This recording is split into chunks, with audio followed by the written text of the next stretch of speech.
একটা কথা কিন্তু সত্য, এই মানুষগুলো হাসিনার উপরে গভীর ঈমান এনেছিল।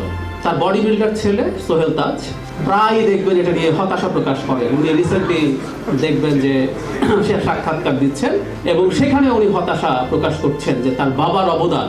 সত্যিকার অর্থে আমি মনে করি এই যুদ্ধের সময়টা মুজিব যেহেতু দেশে ছিলেন না, ওই যুদ্ধের সময়টা তিনি খুব গুরুত্বপূর্ণ ভূমিকা পালন করেছেন এবং আমাদের মুক্তিযুদ্ধের একটা গুরুত্বপূর্ণ ইতিহাস আছে।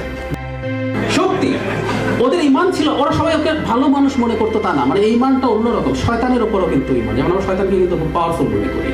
ওরা ভালো মানুষ শেখ হাসিনাকে অফ রেকর্ড খুব বলছে তা না, কিন্তু তারা একটা জিনিস মনে করতো she is capable, she can manage everything. আমি দেখেছি, সত্যি কাছ থেকে দেখেছি।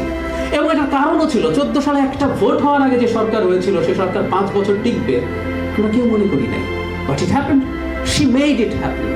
18 সালে রাতে সিল মেরে দিল, এরপরও সরকার সমানে সুন্দর মতো চলছে।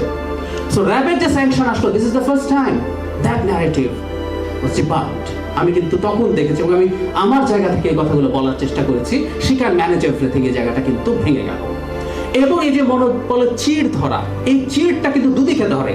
আপনার হয়ে যারা কাজ করে তারও মনোবলে চিড় ধরে, আর আপনার বিপক্ষে যে আছে তারও মনোবল বেড়ে যায়। সো গ্যাপটা ইজ হিউজ। তারপরে ভিসা পলিসি আসলো, এই যাবতীয় জিনিসগুলো কেন আসলো, কেন ট্রিগার্ড হলো? কারণ শেখ হাসিনাকে প্রেসারে ফেলা হয়েছিল এবং শেখ হাসিনা রিয়াক্ট করেছেন, সেই রিয়াকশনের আউটকাম এগুলো। সো এভাবেই আসলে ক্রমাগত এই ঘটনাগুলো ঘটতে থাকে।